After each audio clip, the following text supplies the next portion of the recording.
आम्हाला फक्त तोंडी एक वेळेस ती असं म्हणाली होती की PM चे काम मला वारंवार करावे लागतात आणि PM रिपोर्ट बदलण्यासाठी पोलीस प्रशासनाकडून दबाव दिला जातो.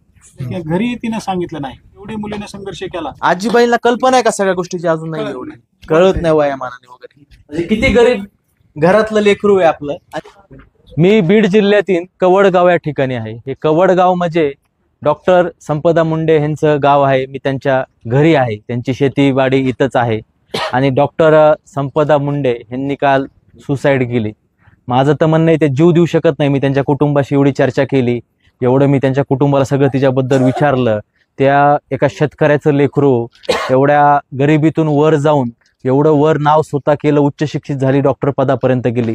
आणि त्या प्रशासनाच्या स्थानिकच्या एवढं मजबूत प्रकारे गेल्या 1.5-2 वर्षापासून लढत होते. त्या अचानक जीव कसं काय देऊ शकतं? नाही देऊ शकत. काल भाऊबीज होती. भाऊबीजीला आपल्या महाराष्ट्रातील आपल्या एका भगिनीने जीव दिला. ही महाराष्ट्रातील सर्व बंधूंसाठी फार मोठी शोकांतिका आहे. त्याच भगिनीचं मी तुम्हाला आज घर दाखविण्यासाठी त्यांचं कुटुंब दाखवितो आहे. मी इथं आलेलो आहे. हे छोटंसं त्यांचं घर आहे. इथं हे 2च खोल्याचं घर आहे. आणि पाहू शकता हा कोठा आहे. इथं त्यांचे आजोबा बसलेले आहेत, त्यांचे वडील आहेत, काका आहेत, त्यांचे भाऊ आहेत. किती गरीब कुटुंबातले आपले डॉक्टर संपदा, म्हणजे किती गरिबीतून वर गेलेली. आणि काल भाऊबीजे दिवशी तिने जीव दिलाय. स्वतःचा जीव दिलाय किंवा जीव घेतलाय हे आपल्याला तपासानंतरच कळणार आहे. भैया तुम्ही डॉक्टर संपदाचे बंधू ना? कसं होतं तिचं पहिल्यापासून लहानपण वगैरे? अभ्यासू फार अभ्यासू होते. तिला एवढा त्रास झाला पण तिने तुम्हाला कधीच कळविल नाही. मजबूत प्रकारे लढली म्हणायचं ते. आणि काका हे जे तक्रारी केलत्या आपल्या डॉक्टर संपदाने, ह्या किती दिवसापूर्वी केलत्या? म्हणजे हे जून मध्ये केलं. 19 जूनला तक्रार दिलेली आहे. पण आम्हाला फक्त तोंडी एक वेळेस ती असं म्हणाली होती की PM चे काम मला वारंवार करावे लागतात आणि PM रिपोर्ट बदलण्यासाठी पोलीस प्रशासनाकडून दबाव दिला जातो. तर ह्या गोष्टीची तक्रार त्यांनी त्यांचे जे उपजिल्हा रुग्णालय फलटण या ठिकाणी ती काम करत होती, तिथले जे MS आहेत त्यांना त्यांनी कल्पना दिली होती, धुमाळ नावाची. त्यांनी काय ते मॅटर सिरियस घेतलं नाही आणि वरिष्ठाकडे त्यांनी कळवायचं तेही कळवलं नाही. त्यानंतर तिनं एक अर्ज पोलीस निरीक्षकाच्या एसपीच्या साहेब यांच्याकडे दिली, तक्रार केली आहे.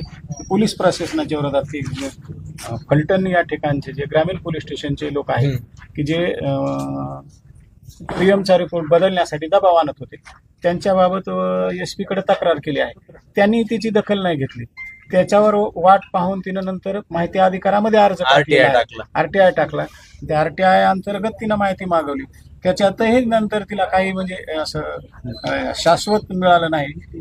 त्यामुळं शेवटी तिला एवढं असं टॉर्चर हे केलं की घरी तिनं सांगितलं नाही की जेव्हा आम्ही गेलो ती घटना घडली तेव्हा एवढं तिनं डिटेल केलं होतं आणि एवढी मुलीने संघर्ष केला की आम्हाला तिथे गेल्यानंतर ही माहिती झाल्यानंतर आम्हाला कळलं.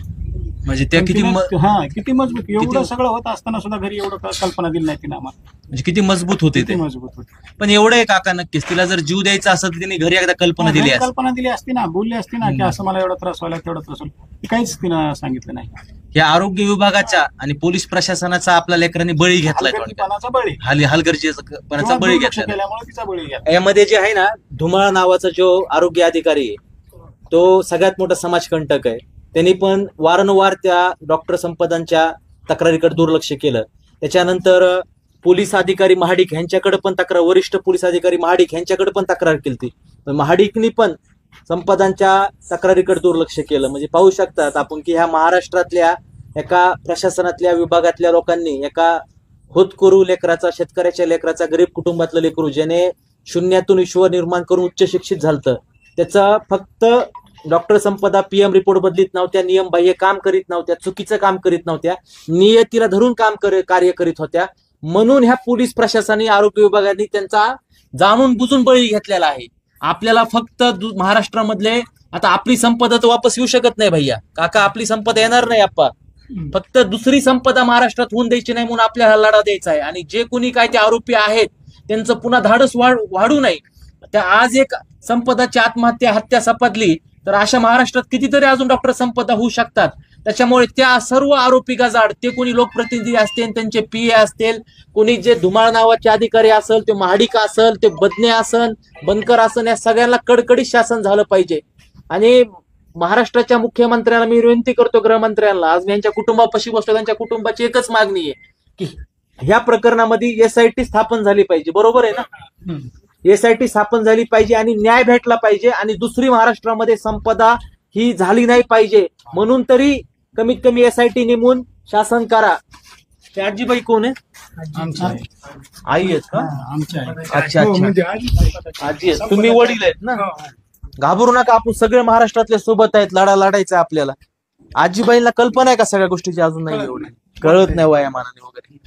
मी एकदा तुम्हाला आपली डॉक्टर संपदा स्वर्गवासी झाली असती तरी कशा पद्धतीने शिकली, कशी राहिले, ह्यांचं कुटुंब कसं आहे हे बघा. हे 2 खोल्याचं घर आहे, हेच किचन आहे आणि तेच बेडरूम आहे.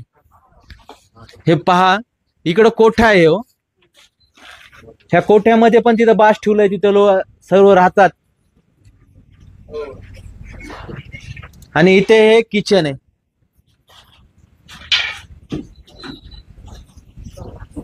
लावलेले वाटतं हे बघ. हे छोटस किचन आहे. म्हणजे किती गरीब घरातलं लेकरू आहे आपलं. आणि पाहू शकतात की आताच इथं म्हणजे ह्या कुटुंबाचं किती आदर्श गाव आहे. एक तर गाव 18 पगड जातीचं गाव आहे आपलं. आताच इथे मौलाना साहेब आले भेट द्यायला. गावातील सगळे 18 पगड जातीचे, वंजारी, माळी, धनगर, कोरी, दलित समाज, मुस्लिम समाज सर्वजण इथं आहे. आता तरी सरकारला जाग आली पाहिजे. जात पात धर्म न बघता गुन्हेगाराला कोणतीच जात नसते. आणि आपण सर्वांनी ह्या मुंडे कुटुंबाच्या मागे ठाम उभा राहतो आणि स्वर्गवासी संपदा ह्यांना न्याय मिळवून देतो. एवढीच मी आशा बाळगतो आणि सरकारला विनंती करतो त्यांच्या कुटुंबाकडून की एसआयटी लवकर स्थापन करण्यात यावे.